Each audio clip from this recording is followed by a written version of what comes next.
السلام علیکم دوستو، جیسا کہ آپ کو ہر ویڈیو میں تقریباً یہی سننے کو ملتا ہے، چاہے وہ کوئی بھی ہو، ہر یوٹیوبر آپ کو اپنی ویڈیو میں یہی کہتا ہے کہ میرے اس چینل کو سبسکرائب کر دو، اس ویڈیو کو ایک لائک کر دو۔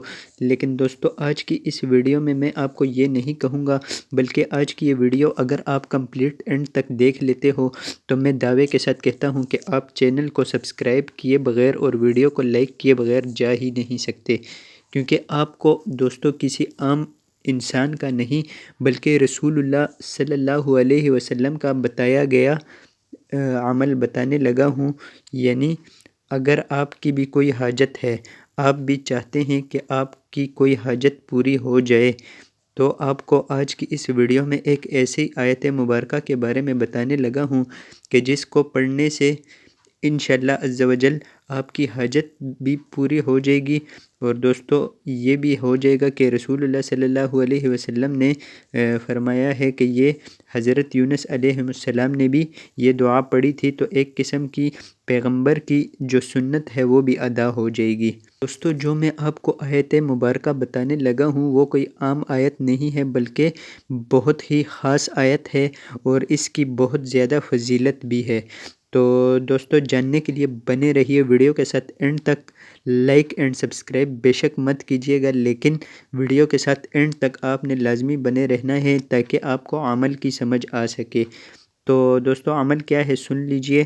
عمل حضرت سعد رضی اللہ عنہ سے روایت ہے کہ رسول اللہ صلی اللہ علیہ وسلم نے فرمایا ہے کہ حضرت یونس علیہ السلام نے مچھلی کے پیٹ میں یہ دعا پڑھی تھی، لہٰذا جو مسلمان کسی حاجت کے وقت ان کلمات کو پڑھ کر جو بھی دعا کرتا ہے وہ قبول ہوتی ہے۔ تو دوستو، اب آپ یہ سوچیں گے کہ حضرت یونس علیہ السلام مچھلی کے پیٹ میں آئے کیسے؟ تو دوستو، اس کے بارے میں پھر بعد میں ڈیٹیل سے ویڈیو بنا دوں گا، لیکن اتنا آپ جان لیجئے کہ حضرت یونس علیہ السلام جب اپنی قوم کو راہ حق کی دعوت دے رہے تھے، یعنی اللہ کی توحید بیان کرتے تھے، تو قوم والے جو تھے وہ آپ علیہ السلام کا مذاق اڑاتے تھے اور آپ علیہ السلام کی نافرمانی کیا کرتے تھے۔ تو جب یونس علیہ السلام مچھلی کے پیٹ کے اندر قید ہو گئے تھے، تو تب انہوں نے اس کلمے کا ورد کیا تھا جو کلمہ میں آپ کو آج بتانے لگا ہوں۔ تو اس کلمے کی برکت سے اللہ تبارک و تعالی نے ان کو مچھلی کے پیٹ سے باہر نکال دیا تھا۔ تو وہ کلمہ کون سا ہے دوستو؟ قرآنی عمل ہے دوستو، کوئی عام عمل نہیں ہے۔ تو جاننے کے لیے بنے رہیے ویڈیو کے ساتھ اینڈ تک۔ لیکن دوستو، اس سے پہلے میں آپ کو ایک بات بتا دوں کہ اگر آپ کوئی بھی اسلامک وظیفہ جاننا چاہتے ہیں، کوئی بھی خواب کی تعبیر جاننا چاہتے ہیں، یا کوئی بھی آپ کا کوئی اور اسلامک مسئلہ ہو، تو وہ آپ کمنٹ سیکشن میں مجھ سے پوچھ سکتے ہیں، انشاءاللہ عز و جل میں آپ کو جواب ضرور دوں گا۔ تو چلیے دوستو، آپ کا قیمتی وقت ضائع کیے بغیر آپ کو وہ آیت کریمہ بتا دیتا ہوں۔ تو وہ آیت کریمہ یہ ہے: بسم اللہ الرحمن الرحیم، لا الہ الا انت سبحانک انی کنت من الظالمین۔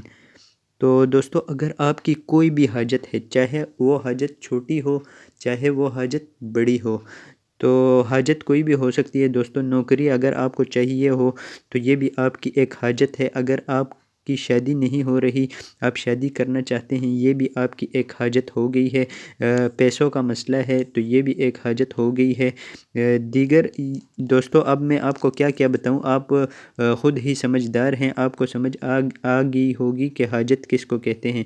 یعنی وہ چیز جو آپ کو چاہیے ہو لیکن آپ کے پاس موجود نہ ہو، تو اس کو کہتے ہیں حاجت۔ تو حاجت کو پورا کرنے کے لیے آپ اس آیت کریمہ کا ورد جتنا زیادہ ہو سکے کریں، لیکن دوستو یہ بات ذہن نشین رکھیں کہ اس آیت مبارکہ سے پہلے بھی اور اس آیت مبارکہ کو پڑھنے کے بعد بھی آپ نے درود ابراہیمی کا ورد لازمی طور پر کرنا ہے۔ آپ ڈیلی کا معمول بنا لیں، یعنی اگر آپ 3 مرتبہ درود ابراہیمی پڑھ سکتے ہیں تو بھی ٹھیک ہے، لیکن اگر آپ 11 مرتبہ پڑھیں تو زیادہ اچھا ہے۔ یعنی روزانہ 11 مرتبہ درود ابراہیمی پڑھ کر پورا دن اس آیت مبارکہ کا ورد کیا کریں، اور اس کے بعد پھر 3 مرتبہ یا 11 مرتبہ آپ درود ابراہیمی پڑھ لیا کریں، یعنی رات کا ٹائم۔ تو انشاءاللہ عز و جل اس عمل کو آپ 2 سے 3 دن کریں گے تو آپ کو اس عمل کے فوائد خود ہی نظر آنا شروع ہو جائیں گے۔ تو جو بھی آپ کی حاجت ہوگی اس کا آپ نے تصور کرنا ہے جب آپ اس آیت مبارکہ کا ورد کرو گے۔ تو دوستو کیسی لگی آپ کو آج کی ویڈیو کمنٹ سیکشن میں ہمیں ضرور بتائیے گا، اور میں یہ تو نہیں کہوں گا کہ ویڈیو کو لائک کر دیجئے، لیکن چینل کو سبسکرائب کر دیجئے، کیونکہ اسی طرح کی مزید ویڈیوز میں آپ کے لیے لاتا رہوں گا۔